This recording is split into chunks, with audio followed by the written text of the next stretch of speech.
Hello दोस्तों, नमस्कार। इतिहास विषय से संबंधित आज हम प्रवक्ता चयन परीक्षा 2004 PGT previous year question paper को सॉल्व करेंगे। तो उससे पहले प्लीज़ आप लोग वीडियो को लाइक कीजिए, शेयर कीजिए, सब्सक्राइब कीजिए। तो चलिए स्टार्ट करते हैं। आज का पहला क्वेश्चन है हमारा, भारतीय प्रागैतिहासिक के जनक कौन थे? तो भारतीय प्रागैतिहासिक काल के जनक जो है रॉबर्ट ब्रूस फुट को माना जाता है। ए इसका राइट आंसर हो जाएगा, जो पुरातत्व विभाग से संबंधित थे। आप देख सकते हैं रॉबर्ट ब्रूस फुट को भारतीय प्रागैतिहासिक का जनक कहा जाता है। भारत में पाषाणकालीन बस्तियों के अन्वेषण की शुरुआत 1863 ईस्वी में जियोलॉजिकल सर्वे के अधिकारी रॉबर्ट ब्रूस फुट ने की, जब उन्होंने पल्लवरम से प्रथम हैंड एक्स खोजा था। अगला है, ब्लेड यूरिन प्रकार के उपकरण निम्नलिखित में से किस परंपरा के परिचायक लक्षण हैं? तो ब्लेड यूरिन जो प्रकार के उपकरण हैं उनका संबंध आपका उच्च पूर्व पाषाण काल से हो जाएगा, यानी ए इसका राइट आंसर हो जाएगा। मध्य पूर्व पाषाण काल के बाद उच्च पूर्व पाषाण काल आया और इसका प्रधान जो पाषाण उपकरण ब्लेड था। और ब्लेड पतले तथा संकरे आकार वाला यह पाषाण फलक है, जिसके दोनों किनारे समानांतर होते हैं। यह लंबाई में अपने चौड़ाई से दूना होता है। प्लीज़ दोस्तों वीडियो को लाइक और शेयर जरूर कीजिए। चलिए स्टार्ट करते हैं। अगला है हमारा, आभूषण से युक्त मध्य पाषाणिक मानव समाधियां प्राप्त हुई हैं। तो आभूषण से युक्त जो मध्य पाषाणिक मानव समाधियां हैं वो महादहा से प्राप्त हुई हैं। सी इसका राइट आंसर हो जाएगा। प्रतापगढ़ जिले की पट्टी तहसील स्थित महदहा नामक पुरास्थल से सर्वप्रथम मृग श्रृंगों की माला तथा हड्डियों के आभूषण मिले हैं और इस पुरास्थल की खोज जी.आर. शर्मा ने की थी। अगला हमारा, खाद्य उत्पादन परक अर्थव्यवस्था संबंधित है। तो खाद्य उत्पादन परक जो अर्थव्यवस्था है उसका संबंध नव पाषाण काल से है। फोर्थ इसका राइट आंसर हो जाएगा। आप देख सकते हैं नव पाषाणकालीन संस्कृति अपनी पूर्व संस्कृतियों की अपेक्षा अधिक विकसित थी और इस काल का मानव खाद्य उत्पादक बना।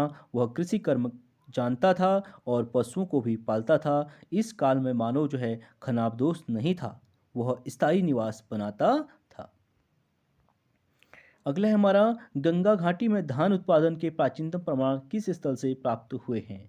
तो गंगा घाटी में जो धान उत्पादन के प्राचीन प्रमाण थे वो थे लहुरा देव से। ठीक है, लहुरा देव सी इसका राइट आंसर हो जाएगा। गंगा घाटी में धान उत्पादन का जो प्राचीनतम प्रमाण है लहुरा देव नामक स्थान से प्राप्त हुआ है। अगला है हमारा, सैंधव सभ्यता से संबंधित सर्वाधिक पुरास्थल किस नदी के तट पर विद्यमान है? तो सैंधव सभ्यता से संबंधित सर्वाधिक पुरास्थल जो है उसका संबंध आपका घग्गर नदी से हो जाएगा, जो आपका घग्गर कहाँ पड़ता है? तीसरा, यानी राजस्थान।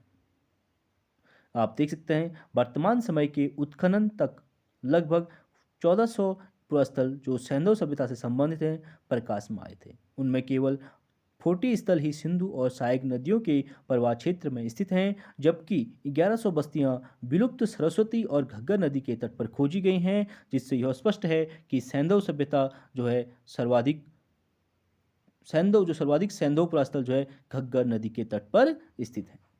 अगला हमारा, सिंधु वासियों का मुख्य भोज्य पदार्थ क्या था? Most important. तो सिंधु वासियों का जो मुख्य भोज्य पदार्थ था वो था गेहूं और जौ। ठीक है, और इसमें भी पूछा गया सबसे पहले फसल कौन सी थी, तो जौ इसका राइट आंसर हो जाएगा। आप इसका एक्सप्रेशन देख सकते हैं। सिंधु सभ्यता के निवासियों का जो मुख्य उद्यम कृषि कार्य था और यहाँ के प्रमुख खाद्यान्न गेहूं और जौ थे। खुदाई में गेहूं और जौ के दाने मिले हैं। संभवतः सिंधु क्षेत्र के लोग धान की खेती करना नहीं जानते थे।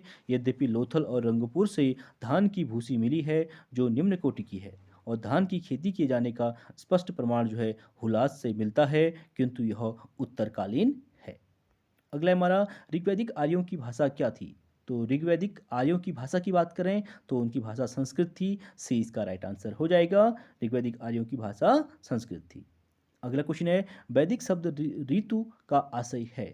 तो वैदिक शब्द में जो ऋत शब्द है उसका आशय है नैतिक नियमों से।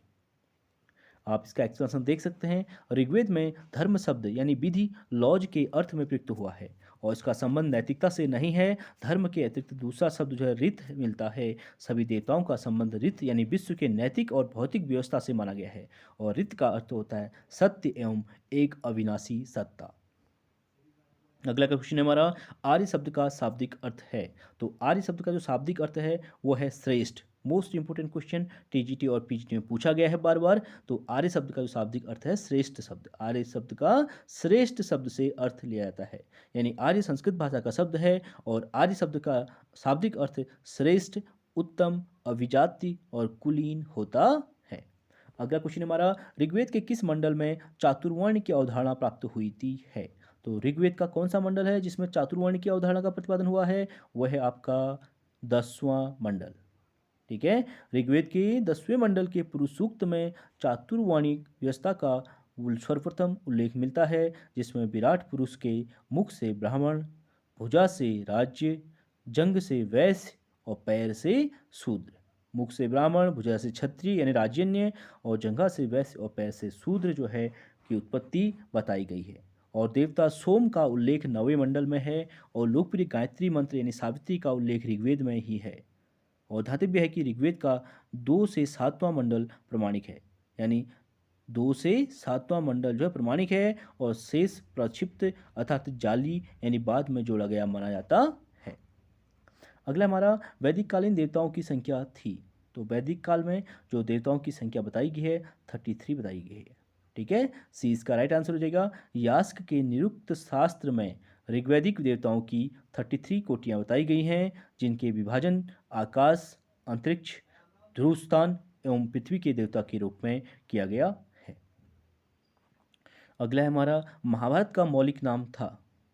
तो महाभारत का जो मौलिक नाम था वो था जय संहिता। सी इसका राइट आंसर हो जाएगा। आप देख सकते हैं व्यासकृत महाभारत महाकाव्य में पहले मात्र 80 ठीक है 8800 श्लोक थे और इसका नाम जय संहिता विजय संबंधी ग्रंथ था, जय संहिता था। और बाद में श्लोकों की संख्या बढ़कर जो है 24,000 हो जाने पर यह भारत के नाम से प्रसिद्ध हुआ और कालांतर में इसमें 1 लाख श्लोक हो गए हैं और यह सत शास्त्री संहिता यानी महाभारत कहलाने लगा है।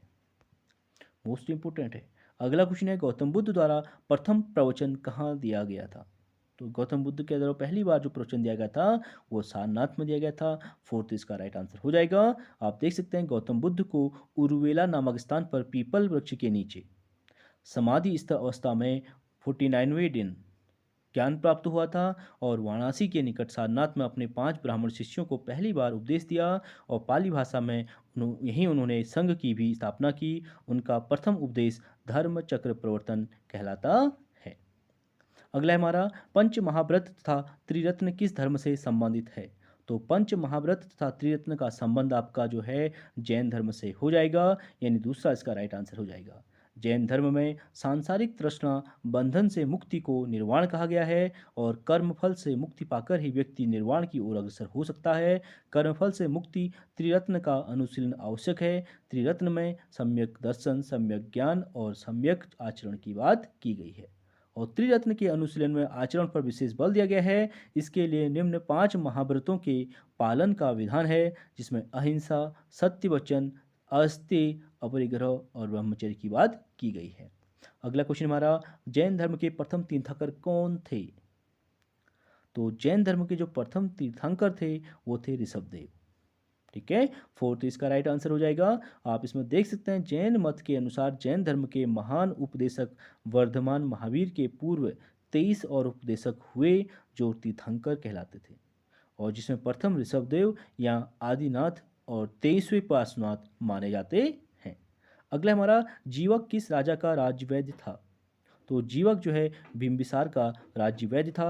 4th इसका राइट आंसर हो जाएगा। आप इसमें देख सकते हैं इसका एक्सप्लेनेशन, महान आयुर्वेदाचार्य जीवक का जन्म जो है राजगृह की गणिका साल्वती के गर्भ से हुआ था और इसका लालन पालन हर्यक वंशीय नरेश बिंबिसार के पुत्र राजकुमार अभय के संरक्षण में हुआ था।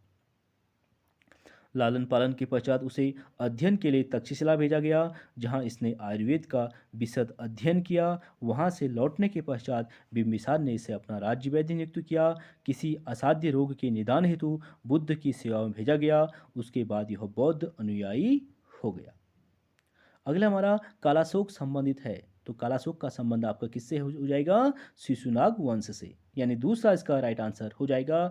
कालाशोक जो है शिशुनाग वंश से संबंधित है, दूसरा राइट हो जाएगा। कालाशोक काकवर्ण यानी शिशुनाग वंश से संबंधित था। सिंहली महाकाव्यों के अनुसार गौतम बुद्ध के महापरिनिर्वाण के लगभग 100 वर्ष पश्चात कालाशोक के शासनकाल के 10वें वर्ष में वैशाली में द्वितीय बौद्ध संगीति 383 ईसा पूर्व में की गई थी।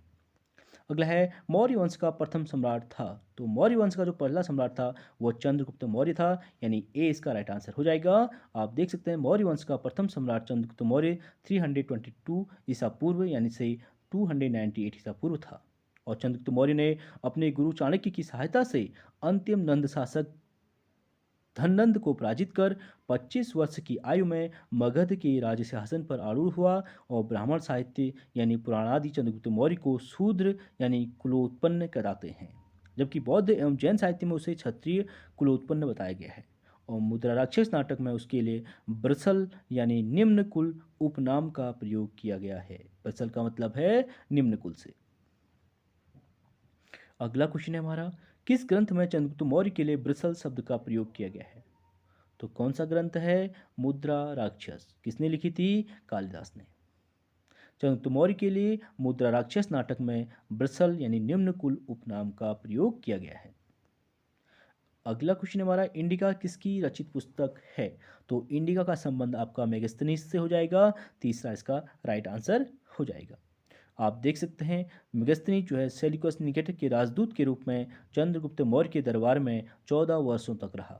उसने अपनी पुस्तक इंडिका में मौर्य युगीन समाज व संस्कृति के बारे में लिखा है, लेकिन यह ग्रंथ अपने मूल रूप में न प्राप्त होकर केवल उत्तरकालीन यूनानी लेखकों के उद्धरण के लिए जाना जाता है। अगला है, निम्नलिखित में से कौन सी लिपियां अशोक की अभिलेखों में उपयुक्त की गई थी? तो वो कौन सी लिपियां थी जो अशोक के अभिलेखों में प्रयुक्त की गई थी? वो है ब्राह्मी, ख्रोस्टी, आर्माइक और ग्रीक। ए इसका राइट आंसर हो जाएगा। आप इसमें देख सकते हैं अशोक के इतिहास की जानकारी मुख्यतः अभिलेखीय साक्ष्य पर आधारित है। उसके अभी तक 40 से अधिक अभिलेख मिल चुके हैं और अशोक के अभिलेखों की मूल भाषा प्राकृत है, जबकि ये ब्राह्मी, ख्रोस्टी, आर्मेइक तथा यूनानी लिपियों से लिखे गए हैं।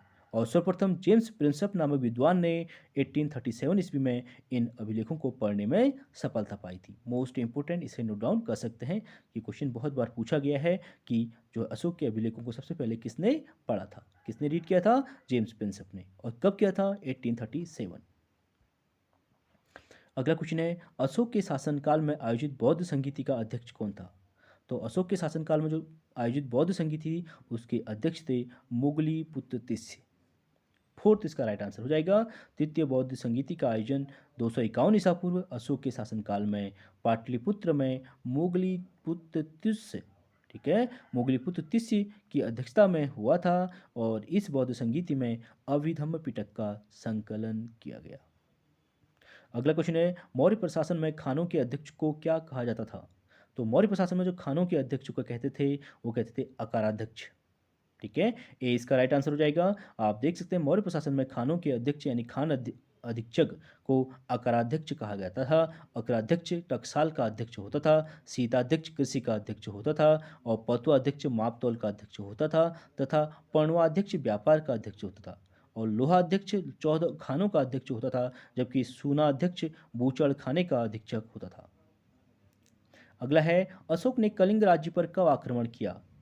तो अशोक ने कलिंग राज्य पर जो आक्रमण किया था वो क्या था? 261 ईसा पूर्व में, 261 ईसा पूर्व। दूसरा इसका राइट आंसर हो जाएगा। आप देख सकते हैं अशोक ने राज्याभिषेक के 8वें वर्ष यानी 261 ईसा पूर्व में कलिंग पर आक्रमण किया, जिसमें लगभग 1 लाख लोग मारे गए और लगभग 1,50,000 लोग बंदी बनाए गए थे। और हाथीगुम्बा अभिलेख के आधार पर यह अनुमान लगाया जाता है कि संभवतः उस समय कलिंग पर नंदराज नाम का कोई राजा राज्य करता था। अगला हमारा, कौन सी बौद्ध सभा अशोक के शासनकाल में हुई थी? तो अशोक के शासनकाल में जो बौद्ध सभा हुई थी वो थी तृतीय बौद्ध सभा, ठीक है, सी इसका राइट आंसर हो जाएगा। प्रथम बौद्ध सभा अजातशत्रु के शासनकाल में 483 ईसा पूर्व में राजगृह में हुई थी। द्वितीय बौद्ध संगीति का आयोजन 383 ईसा पूर्व में कालाशोक के शासनकाल में वैशाली में हुई थी। और तृतीय बौद्ध संगीति का आयोजन 251 ईसा पूर्व में अशोक के शासनकाल में पाटलिपुत्र में हुई थी। और चतुर्थ बौद्ध सभा जो है प्रथम शताब्दी में कनिष्क के शासनकाल में मानी जाती है। अगला है हमारा बौद्ध संघों के आचरण के नियमों का संकलन निम्नलिखित में से किस ग्रंथ में मिलता है। तो बौद्ध संघ के आचरण के नियमों का जो संकलन मिलता है हमें वो विनय पिटक में मिलता है। ए इसका राइट आंसर हो जाएगा। आप इसमें देख सकते हैं बौद्ध धर्म के सिद्धांत त्रिपिटक में संकलित है, जिसके भाग 3 हैं। पहला है सूत्र पिटक बुद्ध के धार्मिक उपदेशों का संग्रह। दूसरा है विनय पिटक बौद्ध संघों के आचरण के नियमों का वर्णन।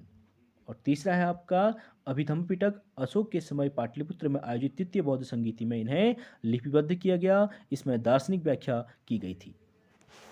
अगला क्वेश्चन है हमारा महाभाष्य के रचयिता थे। तो महाभाष्य के रचयिता जो है पतंजलि को माना जाता है। फोर्थ इसका राइट आंसर हो जाएगा। आप देख सकते हैं ईसा पूर्व द्वितीय शताब्दी में पतंजलि ने पाणिनीय सूत्रों पर महाभाष्य लिखा था।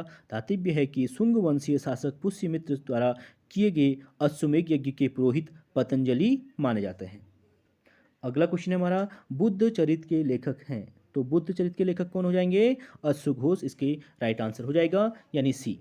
आप देख सकते हैं संस्कृत के बौद्ध कवियों एवं नाटककारों में प्रमुख अश्वघोष प्रथम शताब्दी ईसा में कुषाण सम्राट कनिष्क के राजदरबार में थे। महान कवि, नाटककार, दार्शनिक और संगीतकार जो है अश्वघोष की प्रमुख कृतियाँ हैं बुद्ध चरित हो गया, सौंदरानंद हो गया महाकाव्य तथा सारीपुत्र प्रकरण नाटक जो है इससे संबंधित हैं। किससे? अश्वघोष से। अगला हमारा निम्नलिखित में से किस शासक ने अपने सिक्कों पर शाक्य मुनि बुद्ध की आकृति अंकित करवाई थी? तो शाक्य मुनि बुद्ध की जो आकृति अंकित करवाई थी वह कनिष्क ने करवाई थी।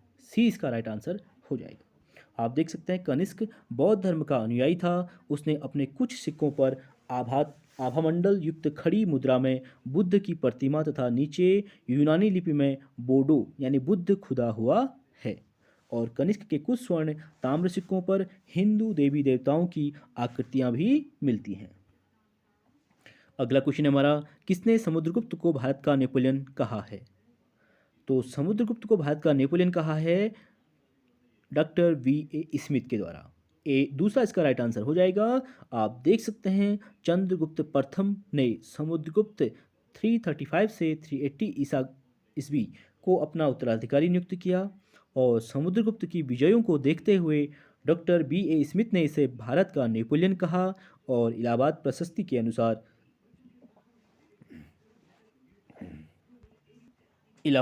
के अनुसार समुद्रगुप्त जो है कभी भी युद्ध में नहीं हारा, इसे कविराज भी कहा जाता है।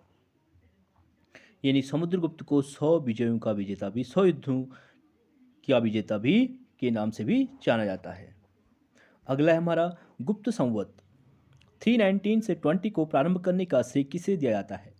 तो गुप्त संवत को किसने चलाया था? चंद्रगुप्त प्रथम ने। दूसरा इसका राइट आंसर हो जाएगा। आप देख सकते हैं चंद्रगुप्त प्रथम 319 से 335 ईस्वी ने एक संवत चलाया था जो गुप्त संवत के नाम से प्रसिद्ध हुआ। ध्यातव्य है कि गुप्त वंश का संस्थापक कौन था? श्रीगुप्त। संस्थापक जो है श्रीगुप्त को माना जाता है। अगला है चंद्रगुप्त द्वितीय यानी विक्रमादित्य की उपाधि कब धारण की थी? तो चंद्रगुप्त द्वितीय ने जो विक्रमादित्य की उपाधि धारण की थी वह शकों के उन्मूलन के बाद। मोस्ट इंपोर्टेंट क्वेश्चन है, ए इसका राइट आंसर हो जाएगा। आप देख सकते हैं चंद्रगुप्त द्वितीय यानी समुद्रगुप्त का पुत्र था और शकों पर विजय प्राप्त करके उसने विक्रमादित्य की उपाधि धारण की। वह शकारी भी कहलाया। इसने देवगुप्त, देवराज, देवश्री, श्री विक्रम, विक्रमादित्य, परम भागवत, नरेंद्र चंद्र, सिंह विक्रम, अजीत विक्रम आदि उपाधि धारण किया था। अगला है हमारा मेहरौली स्तंभलेख किस शासक से संबंधित है? तो मेहरौली स्तंभलेख जो है उसका संबंध आपका चंद्रगुप्त द्वितीय यानी विक्रमादित्य से है। आप इसका एक्सप्लेनेशन देख सकते हैं। दक्षिण दिल्ली में मेहरौली के लौह स्तंभ में चंद्र नामक राजा की विजय कीर्ति अंकित है और यह चंद्र नामक राजा जो है चंद्रगुप्त द्वितीय यानी विक्रमादित्य ही माना जाता है। और इसके समय के कुछ अन्य अभिलेख निम्नलिखित हैं, जैसे मथुरा स्तंभ लेख है, उदयगिरी का लेख है, उदयगिरी का गुहालेख है, गढ़वा शिलालेख है। इसमें चंद्रगुप्त को परम भागवत कहा गया है। सांची के लेख हैं, उदयगिरि का गुहालेख जो है, मथुरा का शिलालेख आदि हैं। अगला है गुप्तकालीन दशावतार मंदिर कहाँ स्थापित है? तो गुप्तकालीन जो दशावतार मंदिर है वो है देवगढ़ में। ए इसका राइट आंसर हो जाएगा। आप देख सकते हैं गुप्तकालीन दशावतार मंदिर उत्तर प्रदेश के ललितपुर यानी प्राचीन झांसी जिले में देवगढ़ नामक स्थान पर है और इस मंदिर को गुप्त काल की वास्तुकला का उत्कृष्ट नमूना माना जाता है। देवगढ़ बेतवा नदी के तट पर स्थित है। अगला क्वेश्चन हमारा, निम्नलिखित में से कौन सा ग्रंथ ऐतिहासिक महत्व का नहीं है? तो ऐतिहासिक महत्व का जो नहीं है बात कर रहा है, तो इसमें बाणभट्ट की कादंबरी जो है ये ऐतिहासिक महत्व से संबंधित नहीं है। बाकी कालिदास का मालविकाग्निमित्रम है, विशाख दत्त का मुद्रा राक्षस है, कलहड़ की रास्तरंगणी है, ये सभी ऐतिहासिक आधार पर हैं। बाणभट्ट की कादंबरी जो है हर्षकाल ग्रंथ जो है ऐतिहासिक महत्व का नहीं है। कादंबरी को संस्कृत साहित्य का सर्वश्रेष्ठ उपन्यास कहा जाता है। इसमें एक काल्पनिक कथा वर्णित है जिसमें चंद्रापीठ तथा पुंडरीक के 3 जन्मों का उल्लेख है। अगला हमारा, हर्षवर्धन पराजित हुआ था। तो हर्षवर्धन को किसने पराजित किया था? पुलकेशिन द्वितीय ने। सी इसका राइट आंसर हो जाएगा। आप देख सकते हैं ऐहोल अभिलेख के अनुसार पुष्यभूति वंश के शासक हर्षवर्धन 606 से 647 ईस्वी को लगभग 7वीं सदी में चालुक्य राजा पुलकेशिन द्वितीय ने नर्मदा नदी के तट के पीछे खदेड़ दिया था। और ध्यातव्य है कि हर्षवर्धन एक उच्च कोटि का कवि था। उसने संस्कृत में नागानंद होगी, रत्नावली, प्रियदर्शिका नाम से 3 नाटकों की रचना की थी। अगला है, ग्वालियर प्रशस्ति में किस सम्राट के विषय में ऐतिहासिक जानकारी प्राप्त होती है? तो ग्वालियर प्रशस्ति में जो है किसकी होती है? मिहिर भोज की। ठीक है, ऐतिहासिक जानकारी हमें मिहिर भोज की मिलती है। 4th इसका राइट आंसर हो जाएगा। आप इसमें देख सकते हैं ग्वालियर प्रशस्ति यानी ग्वालियर प्रशस्ति में गुज्जर प्रतिहार शासक मिहिर भोज की राजनीतिक उपलब्धियों, उसकी विजयों और उसकी वंशावलियों के बारे में जानकारी मिलती है, जिससे यह सिद्ध होता है कि बुंदेलखंड पर भी प्रतिहार वंश का अधिकार था। और अगला हमारा, परमार वंश का शक्तिशाली शासक था। तो परमार वंश का शक्तिशाली शासक कौन था? भोज। ठीक है, भोज हो जाएगा राइट आंसर। आप देख सकते हैं भोज परमार मालवा के परमार अथवा पवार वंश का नवा यशस्वी राजा था। उसने 1018 से 1060 ईस्वी तक शासन किया। उसकी राजधानी धार थी और भोज परमार के 9 साहसांक अर्थात 9 विक्रमादित्य की पदवी धारण की थी। और राजा भोज जो है वाकपति मुंज के छोटे भाई सिंधुराज का पुत्र था। रोहक इसका प्रधानमंत्री था। अगला है, दिलवाड़ा के प्रसिद्ध जैन मंदिरों का निर्माण करवाया था। मोस्ट इंपोर्टेंट क्वेश्चन है। तो दिलवाड़ा की प्रसिद्ध जैन मंदिरों का निर्माण जो कराया था आपका सोलंकियों ने। सी इसका राइट आंसर हो जाएगा। आप देख सकते हैं दिलवाड़ा का प्रसिद्ध जैन मंदिर का निर्माण राजस्थान के सिरोही जिले के आबू पर्वत पर भीम सोलंकी के मंत्री वस्तुपाल एवं तेजपाल ने करवाया था, जो संगमरमर का बना हुआ है। और दिलवाड़ा मंदिर 5 मंदिरों का एक समूह है। इन मंदिरों का निर्माण 11वीं और 13वीं शताब्दी के बीच हुआ था। अगला हमारा, पृथ्वीराज चौहान किस तुर्की आक्रमणकारी से तराइन के द्वितीय युद्ध में हार गया था? तो पृथ्वीराज चौहान जो है किससे हारा था? मोहम्मद गौरी से। 4th इसका राइट आंसर हो जाएगा। आप देख सकते हैं तराइन का प्रथम युद्ध और तराइन का द्वितीय युद्ध से संबंधित है। पृथ्वीराज चौहान तृतीय को मोहम्मद गौरी ने तराइन के द्वितीय युद्ध यानी 1192 में पराजित किया था और तराइन के प्रथम युद्ध 1191 में पृथ्वीराज चौहान तृतीय ने मोहम्मद गौरी को पराजित किया था। अगला हमारा, चोल शासक किस धर्म के अनुयायी थे? तो चोल शासक जो है वो थे शैव धर्म के अनुयायी थे यानी शैव धर्म को मानते थे। दूसरा इसका राइट आंसर हो जाएगा। चोल राजाओं के समय में तमिल प्रदेश में शैव तथा वैष्णव धर्मों का बोलबाला था। इसमें शैव धर्म अधिक लोकप्रिय था। चोल वंश के अधिकांश शासक शैव थे जिन्होंने भगवान शिव के अनेक मंदिरों का निर्माण कराया था। अगला है, चोलकालीन स्थानीय प्रशासन में सर्वसाधारण की सभा किसके अधीन होती थी? तो चोलकालीन स्थानीय प्रशासन में जो सर्वसाधारण की सभा थी वो उर के अधीन होती थी। आप देख सकते हैं चोलकालीन सभा में ग्रामों में मुख्य 2 प्रकार की संस्थाएं कार्यरत थी, उर और सभा या फिर महासभा। उर जो है सर्वसाधारण की संस्था मानी जाती थी। अगला है हमारा कायस्थ शब्द का उल्लेख सर्वप्रथम किस स्मृति में मिलता है? Most important question, TGT PG दोनों में बार बार पूछा गया है। को कायस्थ शब्द का उल्लेख आपका याज्ञवल्क्य की स्मृति में मिलता है। सी इसका राइट आंसर हो जाएगा। आप इसमें देख सकते हैं याज्ञवल्क्य की स्मृति में कायस्थ शब्द का पहली बार प्रयोग मिलता है, जबकि जाति के रूप में कायस्थों का उल्लेख जो है ओसनम स्मृति में मिलता है। किसमें मिलता है? ओसनम स्मृति में, जाति के रूप में।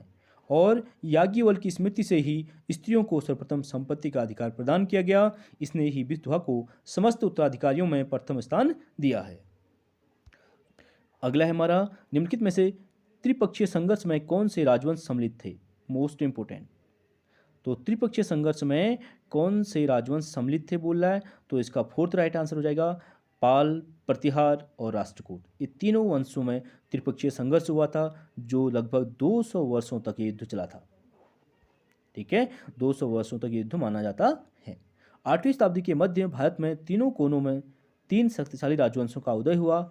दक्षिण में राष्ट्रकूट, पूर्व में पाल और पश्चिम में उत्तर भारत में गुज्जर प्रतिहार। यानी कन्नौज उत्तर प्रदेश के फर्रुखाबाद जिले में, ठीक है, पर अधिपत्य जो है केवल 3 महाशक्तियों के मध्य जो है संघर्ष हुआ, जिसको त्रिपक्षीय संघर्ष कहा जाता है। और धातव्य है कि इस त्रिपक्षीय संघर्ष को प्रतिहार नरेश वत्सराज ने प्रारंभ किया था। अगला है एलोरा का कैलाश मंदिर किस वंश के शासक ने बनवाया था? Most important. तो एलोरा का जो कैलाश मंदिर है वो बनाया था राष्ट्रकूट वंश के शासकों ने। ए इसका राइट आंसर हो जाएगा। आप देख सकते हैं राष्ट्रकूट वंश की स्थापना दंतिदुर्ग ने लगभग 753 ईसा पूर्व में की थी, ईस्वी में की थी। इसने नासिक को अपनी राजधानी बनाया। इसके उपरांत इस वंश के शासकों ने मान्यखेत यानी आधुनिक मालखंड को अपनी राजधानी बनाया। और इस वंश के शासक कृष्ण प्रथम 758 से 772 ईस्वी ने एलोरा के सुप्रसिद्ध कैलाश मंदिर का निर्माण कराया था, जो एलोरा की गुफाओं में स्थित है। यह मंदिर दुनिया भर में एक ही पत्थर की शिला से बनी हुई सबसे बड़ी मूर्ति के लिए प्रसिद्ध है। यह मंदिर एलोरा की गुफा संख्या 16 में स्थित है। और एलोरा की गुफाओं का सीधा संबंध जो है बौद्ध, हिंदू और जैन धर्म से है। अगला हमारा भारत में गुलाम वंश की नींव किसने डाली? तो भारत में गुलाम वंश की बात करें तो गुलाम वंश की नींव डाली थी कुतुबुद्दीन ऐबक ने।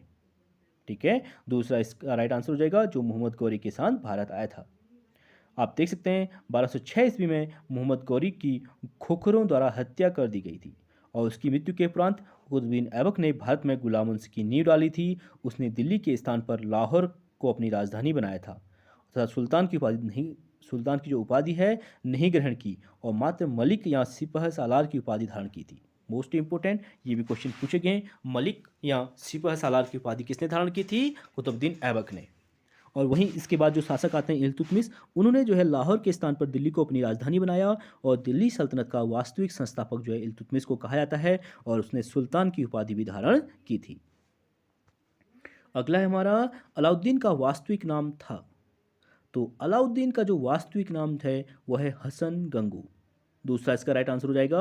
आप देख सकते हैं अलाउद्दीन का वास्तविक नाम हसन गंगू था, जिसने अलाउद्दीन हसन बहमन शाह की उपाधि धारण करके 1347 ईस्वी में, ठीक है, गद्दीसीन हुआ और जिसने दक्षिण में बहमनी साम्राज्य की नींव डाली। उसने अपने नव स्थापित राज्य की राजधानी गुलबर्गा बनाया तथा उसका नाम एहसानाबाद रखा था।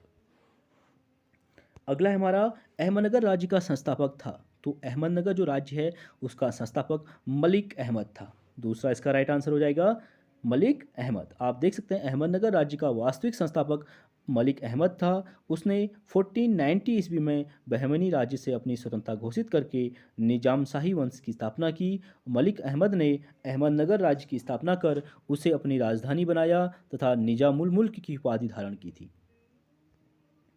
अगला है इब्न बतूता किसके दरबार में आया था? तो इब्न बतूता किसके दरबार में आया था? मोहम्मद बिन तुगलक के शासनकाल में भारत आया था, यानी एमबीटी। दूसरा इसका राइट आंसर हो जाएगा। आप देख सकते हैं मोरक्को का यात्री इब्न बतूता लगभग 1333 ईस्वी में भारत आया था और मोहम्मद बिन तुगलक के दरबार में आया था। और मोहम्मद बिन तुगलक ने उसे दिल्ली का काजी नियुक्त किया था। काजी का मतलब है पंडित। तथा 1342 में उसे सुल्तान के राजदूत की हैसियत से चीन भेजा था। अगला है हमारा मोहम्मद बिन तुगलक ने किस वर्ष अपनी राजधानी दिल्ली से दौलताबाद परिवर्तित की थी? तो एमबीटी ने अपनी राजधानी दिल्ली से दौलताबाद जो परिवर्तित की थी वो की थी 1326 से 27 ईस्वी में। ठीक है, फोर्थ इसका राइट आंसर हो जाएगा। आप इसमें देख सकते हैं गयासुद्दीन तुगलक की मृत्यु के बाद उसका पुत्र जो जूना खां मोहम्मद बिन तुगलक, ठीक है, के नाम से 1325 ईस्वी में दिल्ली की गद्दी पर बैठा था। इसका मूल नाम जो है उलूग खां था और इसे स्वप्नशील, पागल एवं रक्त पिपासु भी कहा जाता है। स्वप्नशील, पागल और रक्त पिपासु मोहम्मद बिन तुगलक को कहा जाता है। मोहम्मद बिन तुगलक अपनी राजधानी को दिल्ली से देवगिरी 1326 से 27 ईस्वी में स्थानांतरित किया था और देवगिरी को कुतुबुल इस्लाम भी कहा गया और कुतुबुद्दीन मुबारक खिलजी ने देवगिरी का नाम कुतुबाबाद रखा और मोहम्मद बिन तुगलक ने इसका नाम बदलकर दौलताबाद कर दिया और 1335 ईस्वी में पुनः दिल्ली आने की अनुमति दे दी थी। अगला हमारा विजयनगर के कृष्णदेव राय का राजकवि था।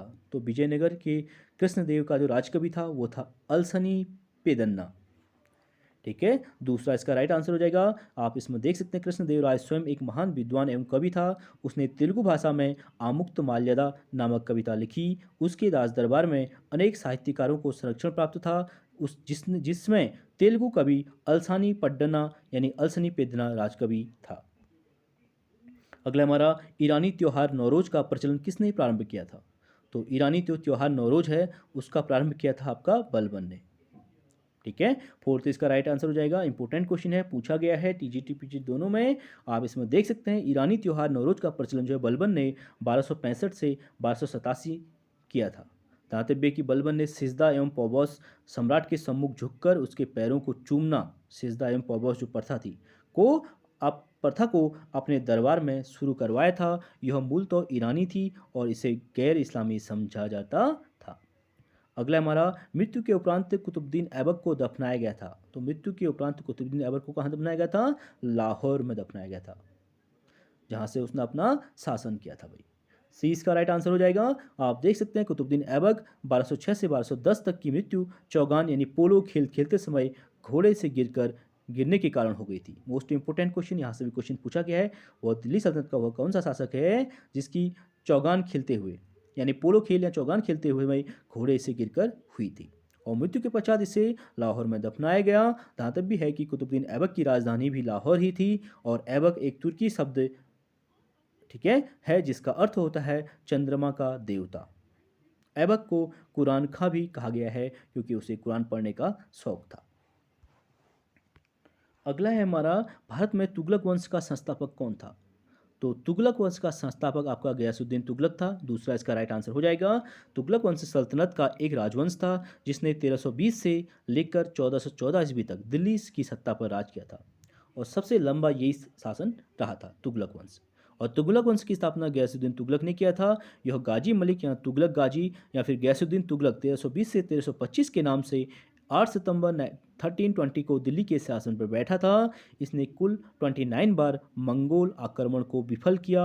वह दिल्ली सल्तनत का पहला सुल्तान था जिसने अपने नाम के साथ गाजी यानी काफिरों का वध करने वाला शब्द जोड़ा था। अगला हमारा निम्नलिखित को सुमेलित कीजिए, नीचे दिए गए कूट से सही उत्तर का चयन कीजिए। मोस्ट इंपोर्टेंट क्वेश्चन है, आप देख सकते हैं जामा मस्जिद का संबंध आपका हुसैन शाह सरकी से हो जाएगा यानी ए का तीसरा। अब मोठ मस्जिद का संबंध आपको पता है सिकंदर लोदी से हो जाएगा यानी पहला। झंझरी मस्जिद का संबंध आपका इब्राहिम सरकी से हो जाएगा यानी दूसरा।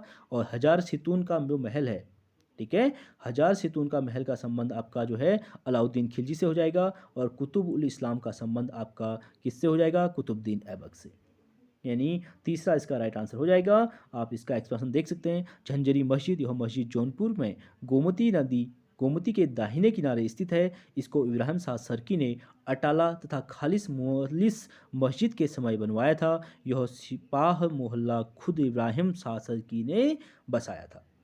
और मोठ मस्जिद जिसका वस्तुतः अर्थ दाल मस्जिद है और 1505 में वजीर मियाँ भुइया ने बनवाया था जो सुल्तान सिकंदर लोदी के शासनकाल में प्रधानमंत्री था, मियाँ भुआ।